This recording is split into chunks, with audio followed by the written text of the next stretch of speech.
mais um ano finalizando.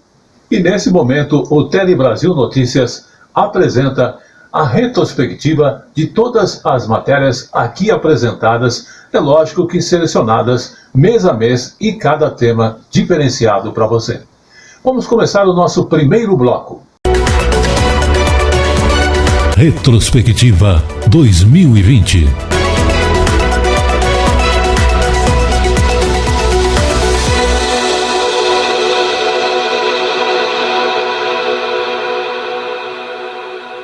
E começando o primeiro bloco da retrospectiva 2020 do Tele Brasil Notícias, vamos trazer as matérias aqui apresentadas de injúria racial que aconteceu em dezembro do ano passado, também Janeiro Branco, a campanha do governo com o cuidado mental e mais ainda, a nova regulamentação das trocas de placas de automóveis que acontece no Brasil. E da campanha de fevereiro, que é a campanha do Fevereiro Roxo, tratando da doença de fibromialgia. Retrospectiva 2020.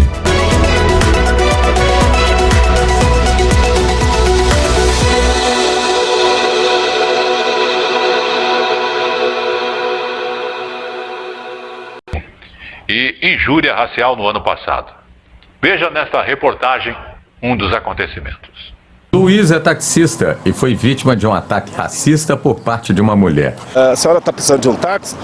Ela foi responder para mim, precisando eu estou mesmo.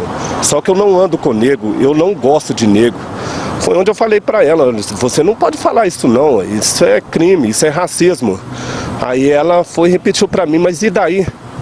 Eu sou racista mesmo, eu sou racista. Aí eu falei assim, olha, eu vou chamar a polícia para você. Quando eu peguei no telefone para ligar para o 190, ela foi e cuspiu em mim. A advogada Natália Burza Gomes foi presa. Nesse vídeo, na delegacia, ela cometeu a mesma injúria racial ao desacatar os policiais que faziam a ocorrência. 2 dias depois, Natália foi solta após pagar uma fiança de R$10 mil. Situações como esta têm chamado cada vez mais a atenção e ligam o alerta na luta contra o preconceito. De janeiro até novembro de 2019, foram mais de 290 casos de injúria racial e mais de 90 ocorrências de racismo só aqui em Minas. Retrospectiva 2020.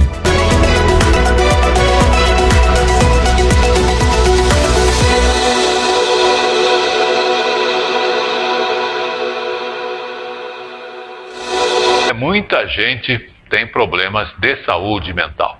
Então a campanha Janeiro Branco incentiva os cuidados com a saúde mental.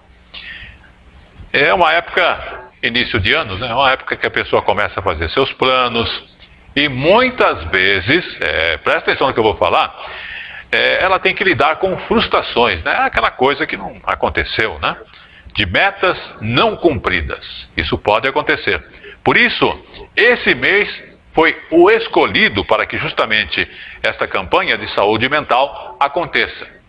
O objetivo do Janeiro Branco é chamar a atenção para os temas, que hoje é muito atual, como a questão de termos depressão e ansiedade, que é uma coisa natural, né? Eu até dei uma paradinha aqui, porque veja, depressão pode atingir qualquer um. Eu conheço gente que está muito bem empregada, de repente sofreu uma situação dentro da empresa, parou o mundo, se trancou em casa, não começou a falar com mais ninguém, então é o início da depressão.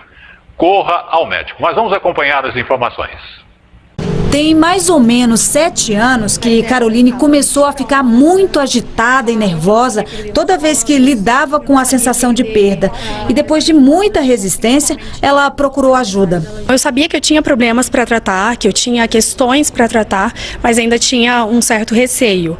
E eu comecei a perceber que eu precisava de uma ajuda profissional quando eu não consegui lidar com a morte da minha avó. O que me abriu bastante a mente foi ler mais sobre saúde, ler mais sobre psicologia, comecei a trabalhar com essa área de saúde, então comecei a perceber que, de fato, não era pagar alguém para escutar problema, era ter uma ajuda profissional para conhecer mais sobre quem eu era e quem eu queria ser também, né? Isso que Caroline sentiu é bastante comum. São chamados gatilhos que, se não trabalhados, podem se transformar em doenças e afetar a saúde da mente. E tem a ver com a capacidade de reação das pessoas diante das pressões da vida. A gente sabe se eu estou um dia bem, se eu não estou no outro, né? Então, se eu percebo que esse não estar bem, ele começa a ser frequente, né? Ou então vem unido com outros sintomas, que a pessoa vê que é incômodo, já é um indicativo de que, olha, por que eu não posso olhar para isso já, né? Por que eu não posso ir à terapia e entender? Nesses casos, é normal tentar resolver por conta própria. Algumas ações podem ajudar. Pensamento positivo, planejar o dia, evitar o estresse, fazer exercícios, cuidar da alimentação, dormir bem, se divertir, além de dedicar tempo à família e aos amigos. Mas é importante saber a hora de buscar ajuda para evitar doenças como a depressão, que, segundo a OMS, afeta mais de 300 milhões de pessoas no mundo e 11 milhões aqui no Brasil. Além de hospitais privados, o tratamento também está disponível na rede pública. No ano passado, o governo investiu quase 100 milhões de reais na rede de cuidados com a saúde mental e ampliou para 2.600 o número de centros de atenção psicossocial, os CAPs, onde os pacientes recebem tratamento humanizado. Mas os usuários também podem procurar os postos e as unidades básicas de saúde, que são as principais portas de entrada para o SUS. Um transtorno, né, tem tratamento. E ao nosso redor tem vários meios que a gente pode alcançar isso, né? Então, rede pública, rede privada, tem escolas clínicas, né? Então, tem muitos lugares que oferecem esse serviço até de maneira gratuita, né? Que se mobilizam, tem grupos, né? Então, a gente precisa se respeitar, reconhecer que eu não estou bem e buscar essa ajuda, porque ela existe. Retrospectiva 2020.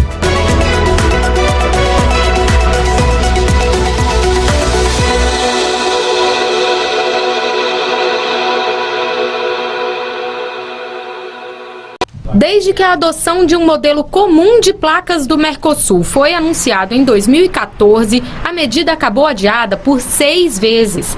Agora, o prazo definitivo para que os carros zero comecem a sair das concessionárias com elas está muito próximo, 31 de janeiro. Ao longo das últimas décadas, as placas de carros e motos foram mudando para dificultar as fraudes, como clonagem de veículos, e também para aumentar a sequência de letras e números, porque a frota do país foi crescendo. Agora, com a nova placa do Mercosul, novas tecnologias também vão ser incorporadas, como o caso do QR Code, que aumenta a segurança sobre a origem do veículo. Uma placa ela muda significativamente, então ela sai da placa cinza para uma placa de fundo branco com os números em negro. Os números, na verdade, serão aqueles que deverão informar que categoria de veículo. Então, no caso da numeração em preto, é veículo particular. Se eu colocar a numeração em vermelho, ele é um veículo de categoria aluguel. E assim nós fomos, né, para cada tipo de uso. Depois eu tiro o uso da tarjeta, eu tiro o lacre, eu passo o lacre para ser o QR Code e a tarjeta passa a ser somente a bandeira do Brasil. Então, a gente tem uma placa única para todo o Brasil, num formato único, que passa a ser praticamente a adequação de todo o processo do Mercosul atualmente. A gente vai criar uma quantidade de combinações aí suficiente para os próximos 50, 60 anos de emplacamentos. Além disso, a gente tem um acordo que foi estabelecido com os países vizinhos, né, com a Argentina, com o Uruguai, né, com o Paraguai, para que a gente tenha uma uniformização, e isso vai ser melhor para a questão da segurança, para combater ilícitos transnacionais. Então, por isso que a placa está sendo alterada.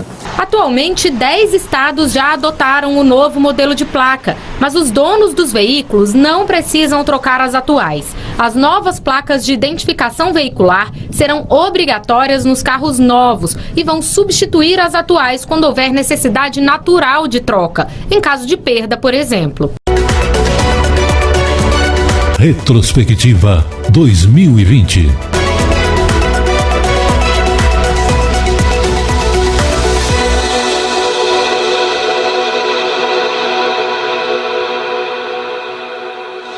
Fibromialgia, que é uma doença que provoca fortes dores musculares, né?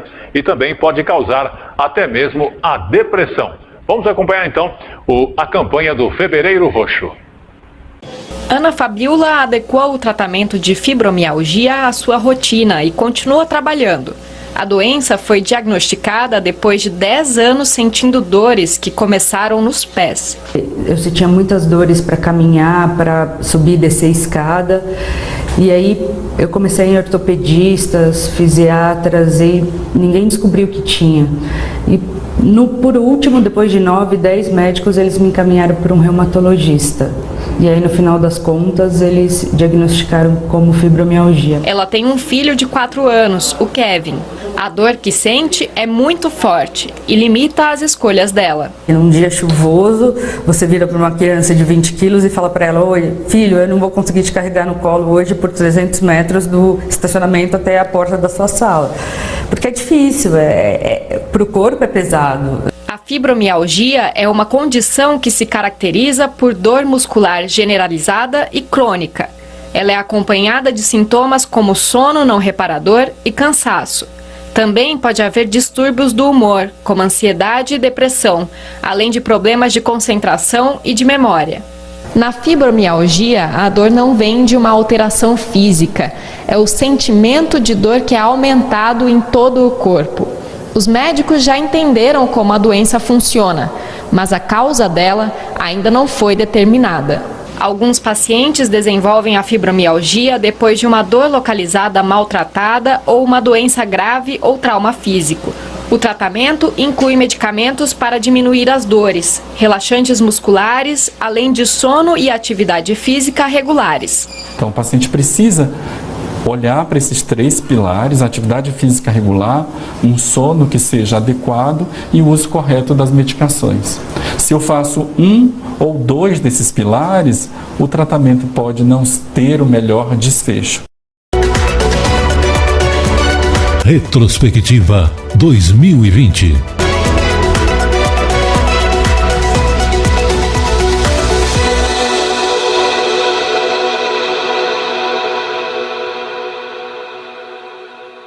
Negócios e utilidades.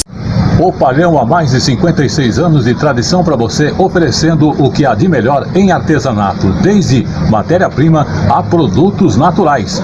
Neste final de ano também, nós temos uma previsão de trabalho, onde nós vamos encerrar nossas atividades no dia 24/12 e voltaremos apenas no dia 4/1/2021. As nossas redes sociais continuam ativas, mesmo neste período de festas, através do Instagram, através do nosso site, o palhão.com.br, e através também do WhatsApp, que é o 11 95265 8255 56 e 58.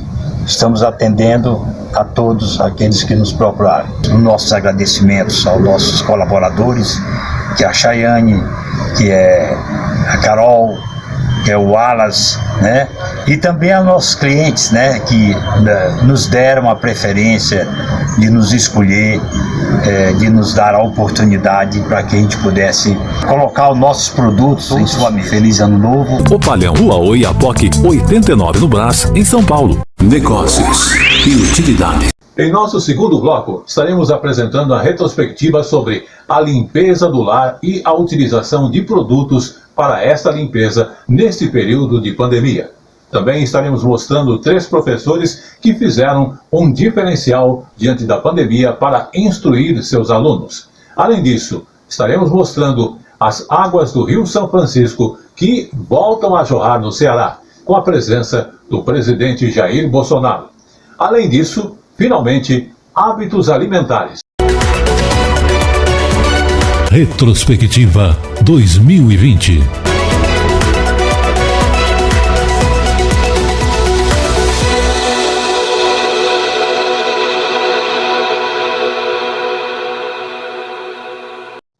Você, no seu lar, como dona de casa, ou você mesmo, meu amigo, faz a limpeza do seu lar? Agora, existe alguma forma correta de usarmos ali aquela água sanitária para realizarmos a limpeza de nosso lar? O Conselho Federal de Química lançou uma cartilha que mostra a forma correta de se usar a água sanitária para limpar a casa, e justamente nesta época de pandemia do novo coronavírus. Então preste atenção. E olha, uma observação. É inclusive mostrado ali que quando a pessoa tem tapetes na sua casa, na entrada da casa, o conselho ele está orientando a deixar em cima deles um pano de chão molhado com a solução diluída de água sanitária, que você vai aprender aí na matéria. A proporção é de meio copo do produto para 2 litros de água. É claro, quando lavar o pano é preciso tomar os cuidados que são o seguinte, para não se contaminar, viu? Então observe bem, mas acompanhe as informações nesta matéria. O produto está sobrando nas prateleiras e é um dos mais baratos da seção de limpeza. Custa em média R$ 4,00.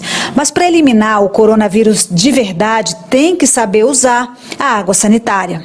Na hora de comprar, confirme se a concentração do cloroativo está entre 2% e 2,5%. A informação fica aqui atrás no rótulo e tem a ver com a eficácia do produto. E não adianta nada usar ele puro, como muita gente tem feito por aí. Na água sanitária pura, no pH que ela apresenta, que é de 11,5 a 13,5, você não tem a substância responsável pelo processo de desinfecção, que é o ácido hipocloroso, forma HClO. Para que esta substância responsável pelo processo de desinfecção apareça, nós precisamos diluir esta água sanitária, adicionar nela quantidades de água. E para isso que nós preparamos a solução diluída. Quando se adiciona água, se reduz o pH e nós temos a presença do ácido hipocloroso no meio. Segundo a cartilha do Conselho Federal de Química, o correto é usar 25 ml de água sanitária para cada litro de água pura. Pessoas estão preparando essa solução em baldes. E não é assim que se faz. Você tem que medir 25 ml, colocar em 1 litro de água em um frasco e guardar tampado. O balde é aberto, permite a penetração de luz e isso altera a qualidade da água sanitária. Outro erro fortíssimo que eu vi, estão colocando o pano dentro deste balde com a solução diluída, passa numa mesa e volta o pano para o balde. Você está trazendo a sujeira da mesa para dentro do balde e isso prejudica a sua solução e ela perde a potência de desinfecção e não mata o coronavírus.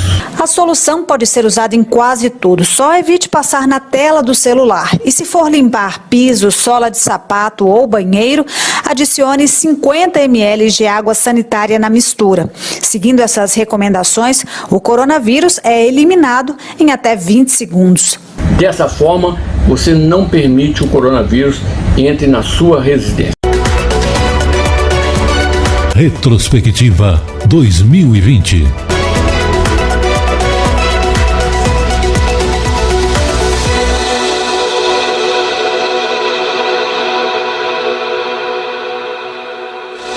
Desde 2015, o professor de História, Francisco Celso, usa a música rap como ferramenta pedagógica. Consegui buscar uma abordagem que fosse mais próximo para a realidade dos meus alunos e alunas, né? A professora Doane Bertan buscou na tecnologia uma forma de fazer a diferença. Ela dá aula para alunos surdos em uma escola municipal de Campinas, interior de São Paulo, e criou um canal na internet chamado Sala 8, com conteúdo das disciplinas em Libras. A arte e a produção audiovisual também são usadas pela professora de língua portuguesa Lília Melo, em uma escola estadual de Belém, no Pará. A gente faz apresentação de teatro, faz apresentação, recitação de poesia, faz painel no meio da comunidade com grafite. Chegou a hora de o mundo nos ouvir.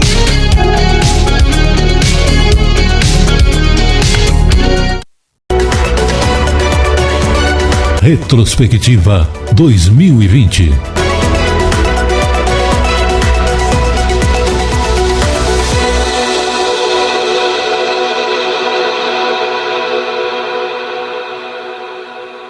As águas do São Francisco chegaram ao Ceará após 13 anos do início do projeto de transposição. Agricultura, irrigar terras, levar água para casa do cidadão nordestino aqui, que sempre teve carência disso. E é uma novela enorme, né, que está chegando ao fim. Quando todas as estruturas e sistemas complementares estiverem em operação, cerca de 12 milhões de pessoas em 390 municípios de Pernambuco, Paraíba, Ceará e Rio Grande do Norte devem ser beneficiadas.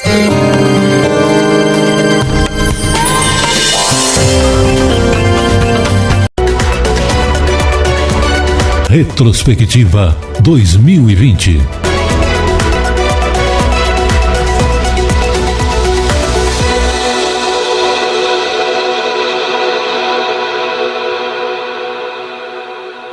Muito bem, agora no Tele Brasil Notícias vamos falar da alimentação, né? Você, na sua casa, come o quê, né? Porque, diante da pandemia, os hábitos alimentares dos brasileiros parece que deu uma mudada, mas algumas coisas permanecem como eram antes. Porque a pesquisa do IBGE mostra que os hábitos alimentares do brasileiro parece que mudaram. E a pergunta que se faz é, como anda a sua, a minha, a nossa alimentação? Será que a sua alimentação tem frutas? Parece que a maioria está pobre de frutas, né? Legumes e verduras, porque são itens que parece que não fazem parte da nossa alimentação, mas eles contribuem e têm sido consumidos menos, segundo o levantamento, inclusive, como falamos, do IBGE. Mas aquela famosa dupla, que faz parte do nosso PF, né? Isso de todo dia, continua fazendo sucesso na mesa de todos nós brasileiros. Vamos conferir. A dupla continua imbatível. O feijão e o arroz são os alimentos preferidos do brasileiro. E olha que houve redução de consumo nos últimos 10 anos. Que bom que o arroz e feijão eles continuam ali no prato das pessoas, porque é um prato típico e é um prato gostoso, é um prato econômico e eles têm carboidrato, têm fibras, têm proteínas de origem vegetal, que isso tudo faz muito bem para a saúde. O levantamento feito pelo IBGE mostra um dado que, segundo especialistas, é preocupante. Os adolescentes são os que menos comem frutas, verduras e legumes e os que mais comem salgadinhos, salsichas, pizzas, sanduíches, além de beber refrigerantes. Os adolescentes eles estão cada vez mais desenvolvendo problemas de saúde que até muito pouco tempo eram problemas de saúde relacionados aos adultos. A advogada Michele Rodrigues sabe bem o que é isso. Todo dia é uma batalha com a filha. É um trabalho contínuo, né, de tentar introduzir alguns alimentos mais saudáveis devagar, sem botar muita pressão também. Eu tento fazer dessa forma. Além do feijão com arroz, outra parceria continua fazendo sucesso. O tradicional cafezinho com o pão francês estão com frequência no cardápio dos brasileiros. Estão entre os mais consumidos. Já o uso do açúcar nos últimos 10 anos caiu, mas continua alto. O cafezinho, né? O café está sempre presente, também é um dos alimentos mais presentes na mesa dos brasileiros, mas ainda consumimos pouca quantidade de frutas, legumes e verduras. Precisamos melhorar esse consumo. Retrospectiva 2020.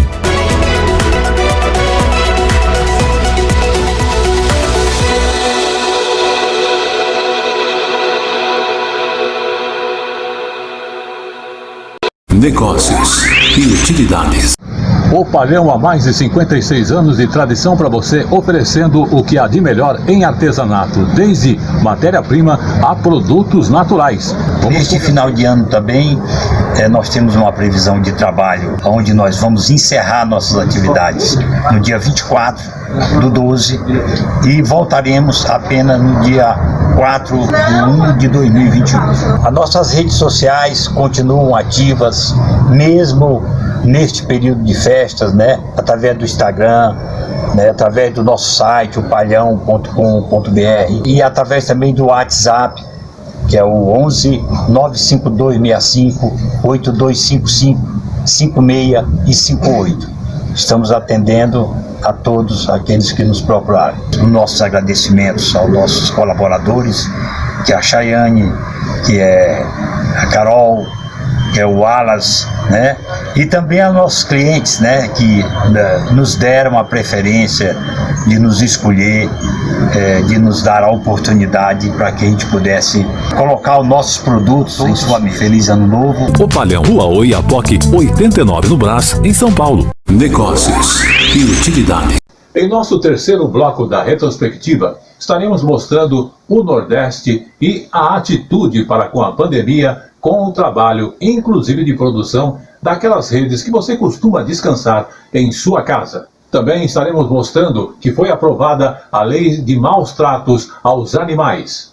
Vizinhos, e os conflitos que estão acontecendo neste período de pandemia. Como resolvê-los? E finalmente, nesse terceiro bloco, 70 anos da televisão. Retrospectiva 2020.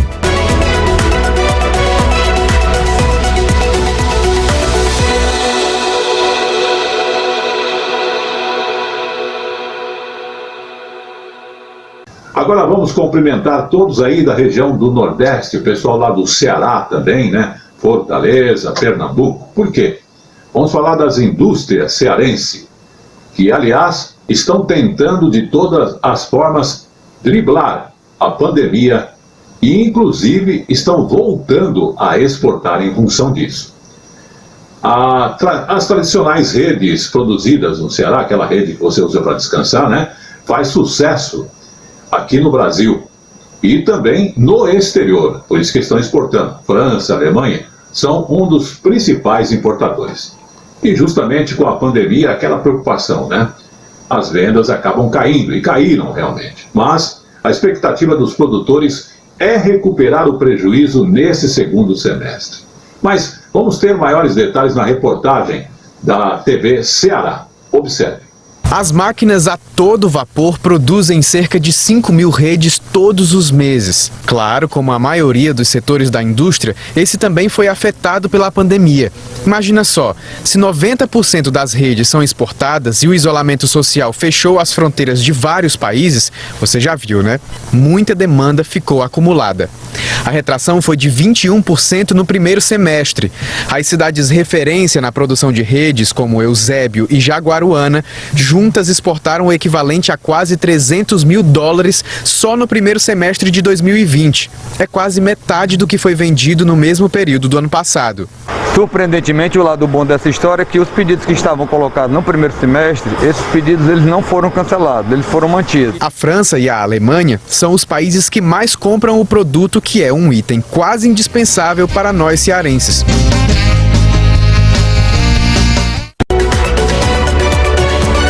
Retrospectiva 2020.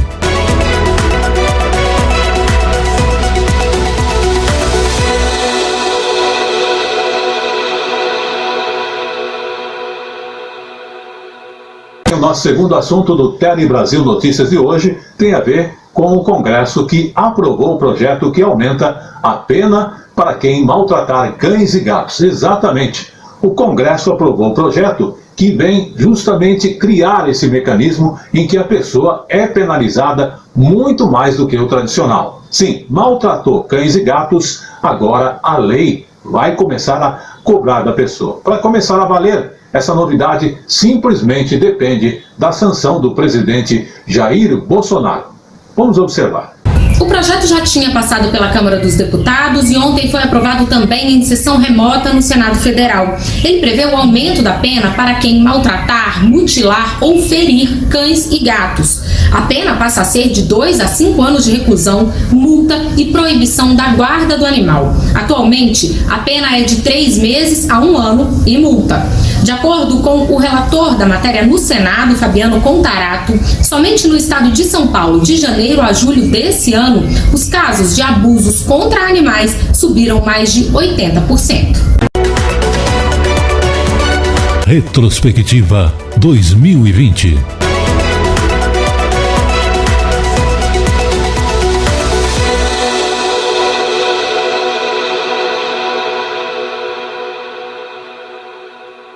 Muito bem, agora aqui no Tele Brasil Notícias, vamos falar do quê? De vizinhos, né? Saiba que conflitos entre vizinhos estão aumentando durante a pandemia. É verdade.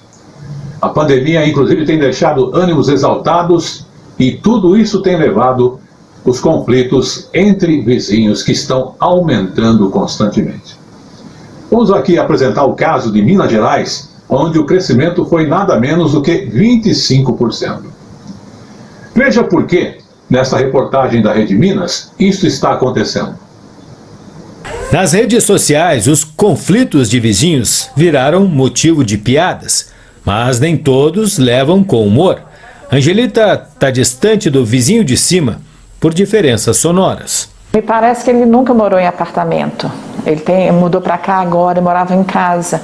Então, tem que haver um controle do que fazer para não perturbar o outro. Cida está cumprindo o aviso prévio. Síndica profissional vai deixar o condomínio onde trabalha desde maio de 2018. Com a pandemia e o peso que o isolamento traz, precisou administrar muitos conflitos entre moradores. Nós vimos melhor para a empresa o desligamento do que insistirmos numa sequência de risco. O relato de Cida revela que a convivência em condomínios vive dias de turbulência, cheios de regras para utilizar espaços comuns. Como estes, os moradores estão cada vez mais distantes nesta pandemia. Cenário comprovado em pesquisa. Um levantamento do mercado imobiliário de Minas Gerais revela um aumento de 25% nas brigas entre vizinhos nesta quarentena. Os espaços comuns dos condomínios, como as áreas de lazer, as salas de ginástica, estão muitas vezes com formas restritas de uso, ou às vezes até impedidas do uso.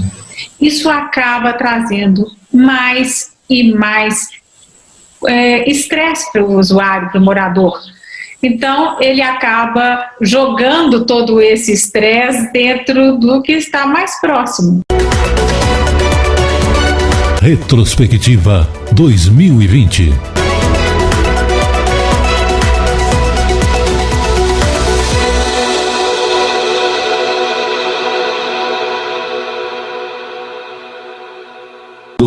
Dos 70 anos da TV no Brasil. Exatamente nessa data de hoje, sexta-feira, dia 18 de setembro. Só que no ano de 1950, um marco na história da comunicação do Brasil foi a inauguração da primeira estação de televisão da América Latina e a quarta do mundo, atrás somente dos Estados Unidos, Inglaterra e também da França. O jornalista e empresário paraibano Assis Chateaubriand importou equipamentos para essa transmissão inédita e adicionava mais uma empresa ao seu grupo de empresas que já existiam, os Diários Associados. A primeira emissora do país foi a TV Tupi, tradicional Rede Tupi de televisão. A cerimônia nesta data de hoje completa 70 anos. Exatamente. Teve muita força de vontade no seu início, lá em 1950, e aprendizado. Problemas técnicos de câmeras na hora H aconteceram. A bênção de um padre foi também algo presente. Poucos aparelhos disponíveis para a formação dos telespectadores naquele momento. E atrás, na própria TV Tupi, muito nervosismo tomou conta do estúdio da Tupi, que era ali no alto do Sumaré, zona oeste de São Paulo, onde ainda até hoje existe este prédio. Mas no fim de tudo, deu tudo certo e a TV finalmente foi inaugurada no Brasil. Sim, a TV Tupi. E ela começou a escrever a sua história e escreveu até os anos de 1980, onde houve ali o encerramento de suas atividades, mas na mesma época da inauguração surgiram outras emissoras e muitas ainda estão ativas até o dia de hoje. Mas um resumo da história da televisão nesses 70 anos, ela além de escrever a sua própria história até os nossos dias, ela apresenta muitos fatos, shows e tecnologia que são a oferta hoje presente no mercado televisivo.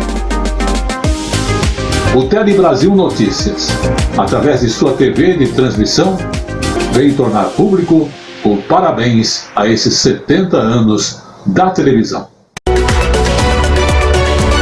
Retrospectiva 2020.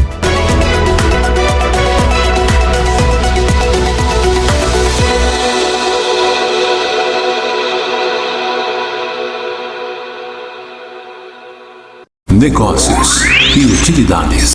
O Palhão há mais de 56 anos de tradição para você, oferecendo o que há de melhor em artesanato, desde matéria-prima a produtos naturais. Neste final de ano também, nós temos uma previsão de trabalho onde nós vamos encerrar nossas atividades no dia 24/12 e voltaremos apenas no dia 4/1/2021. As nossas redes sociais continuam ativas, mesmo neste período de festas, através do Instagram, através do nosso site, o palhão.com.br, e através também do WhatsApp, que é o 11 95265 8255 56 e 58.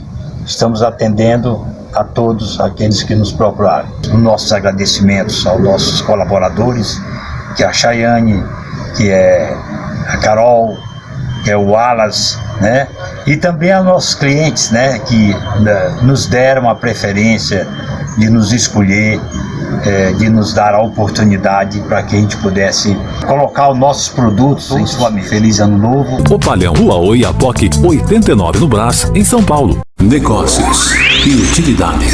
E o nosso último bloco da retrospectiva 2020 do Tele Brasil Notícias está mostrando e vai mostrar a você agora a questão de criatividade para as aulas durante este período de pandemia por parte dos professores. E não poderíamos deixar de fora o nosso quadro jurídico. Vamos acompanhar a informação bastante importante apresentada durante o ano de 2020. O nosso quadro Polícia em Ação, mostrando também as tragédias de Santa Catarina e mais também as tragédias que aconteceram em Santos durante o período de chuvas. E o nosso quadro de esporte não poderia faltar em nossa retrospectiva 2020, onde você vai ver aquele caso da jogadora que consertou ali o seu joelho e voltou a jogar normalmente. Retrospectiva 2020.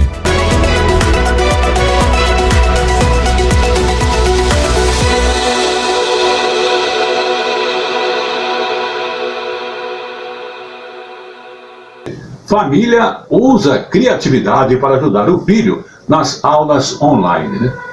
Aqui nos grandes centros nós temos facilidade de internet. E quem está na fazenda, no sítio, ou mesmo em outros estados, onde a tecnologia da internet não tem grande alcance e o custo, muitas vezes, de uma assinatura de uma linha, ou mesmo um chip que permita a transmissão da internet, fica caro.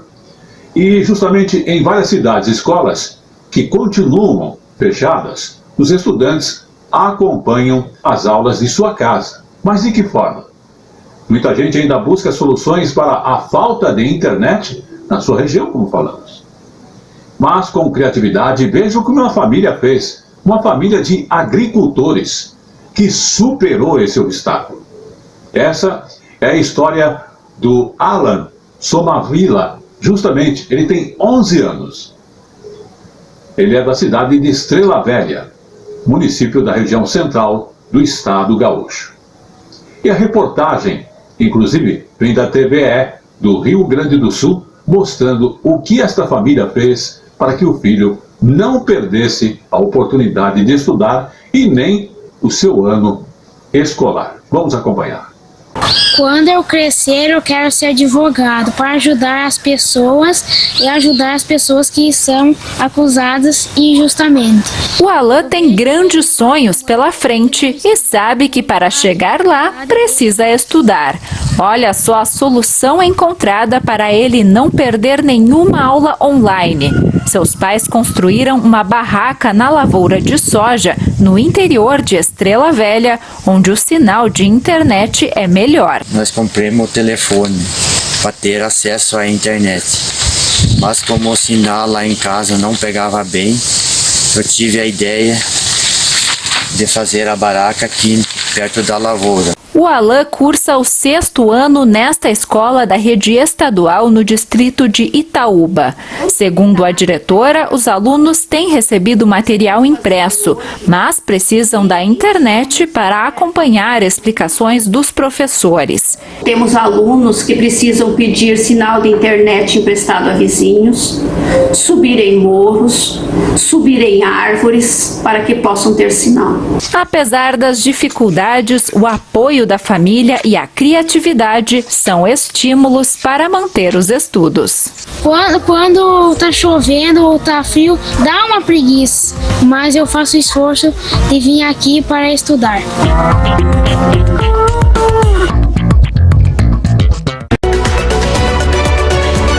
Retrospectiva 2020.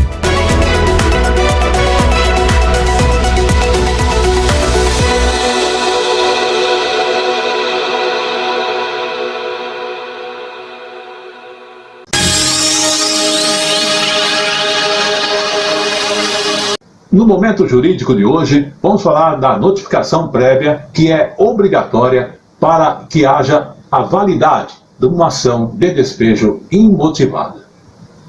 Exatamente, apesar de não haver previsão legal expressa, a notificação prévia ao locatário sobre o encerramento do contrato de locação por denúncia vazia ou imotivada é elemento obrigatório para a validade de posterior ação de despejo. A única exceção, a necessidade desta notificação, inclusive premonitória, é o ajuizamento da ação de despejo nos 30 dias subsequentes ao término do prazo do contrato de locação do imóvel. Nós vamos ver com maiores detalhes como isso funciona. De acordo com o Superior Tribunal de Justiça, a notificação prévia é obrigatória para a validade da ação de despejo sem justificativa. De acordo com a terceira turma do STJ, apesar de não haver previsão legal expressa, a notificação prévia ao locatário do imóvel sobre o fim do contrato de locação por denúncia sem motivo é fator obrigatório para a validade da ação de despejo. A única exceção é o ajuizamento da ação de despejo 30 dias depois do término do prazo do contrato de locação. Com esse entendimento, os ministros mantiveram o acórdão do Tribunal de Justiça de Minas Gerais, que extinguiu uma ação de despejo. No processo, a proprietária afirmou que não tinha mais interesse no aluguel e, como o locatário não queria desocupar o imóvel, ela pedia que ele fosse condenado a sair. O juiz decretou a rescisão do contrato e deu 30 dias para a desocupação voluntária do imóvel, mas o Tribunal de Justiça Mineiro extinguiu a ação por falta de notificação do locatário.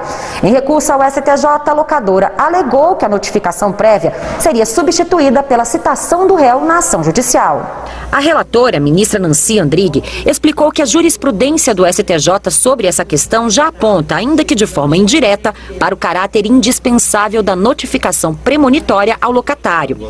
Ainda de acordo com a ministra, a moderna doutrina do direito civil tem considerado a existência de um princípio do aviso prévio a uma sanção baseado na boa-fé objetiva, no contraditório e na ideia de vedação da surpresa. A terceira turma seguiu o voto da relatora e negou o recurso da proprietária do imóvel. Retrospectiva 2020.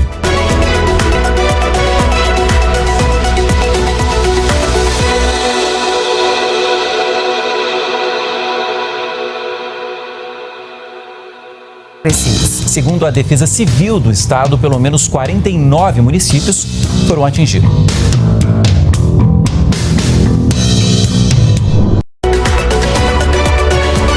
Retrospectiva 2020.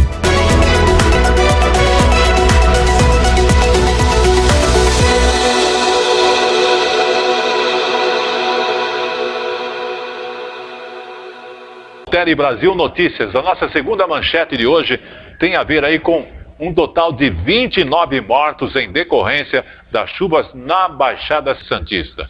Segundo o balanço divulgado no início desta quinta-feira pela Defesa Civil de São Paulo, havia mais de 48 pessoas desaparecidas. Enquanto nós estamos gravando aqui, a gente tem outras informações, porém é uma situação bastante grave, com várias pessoas desabrigadas.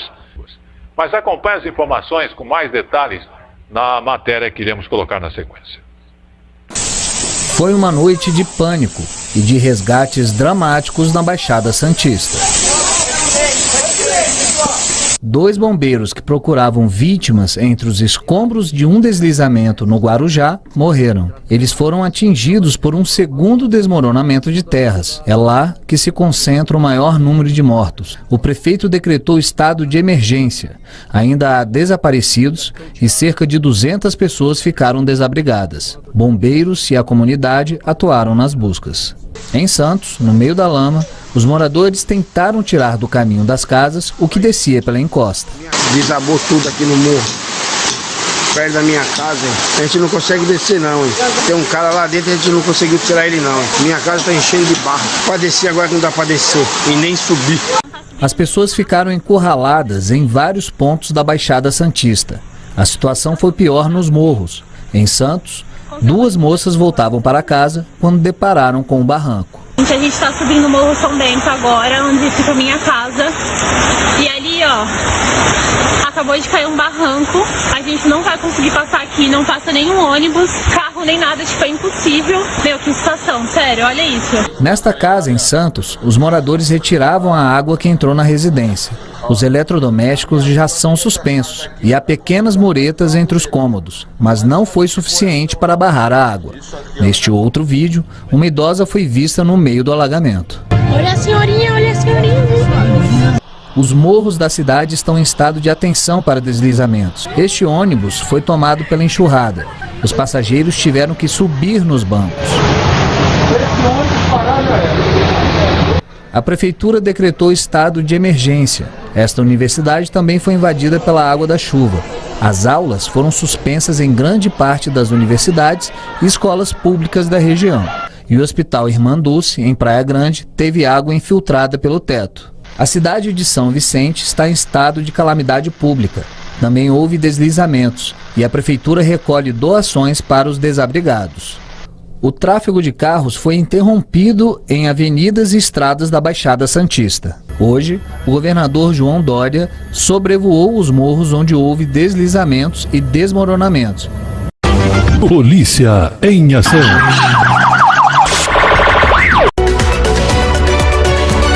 Retrospectiva 2020.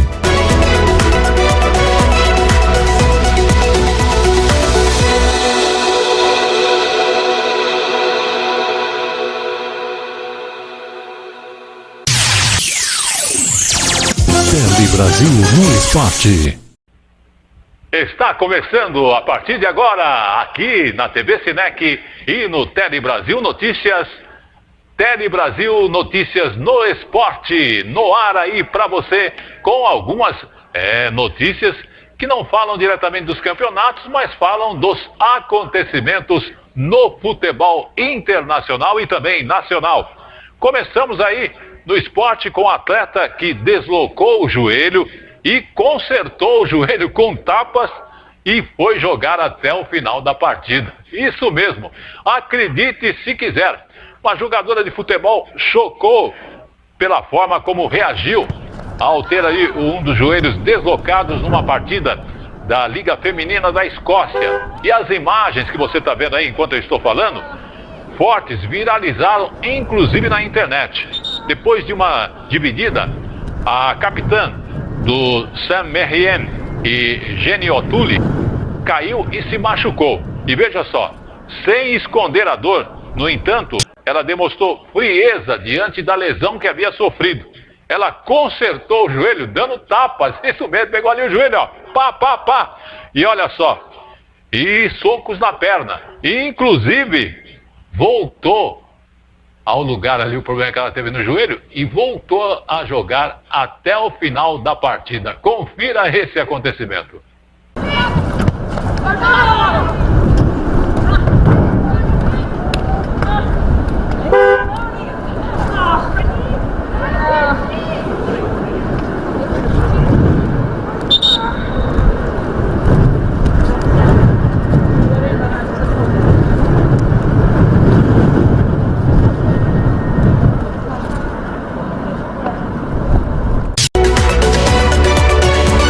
Retrospectiva 2020.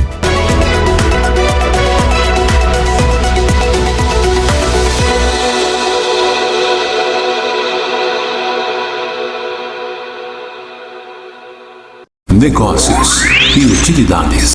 O Palhão há mais de 56 anos de tradição para você, oferecendo o que há de melhor em artesanato, desde matéria-prima a produtos naturais.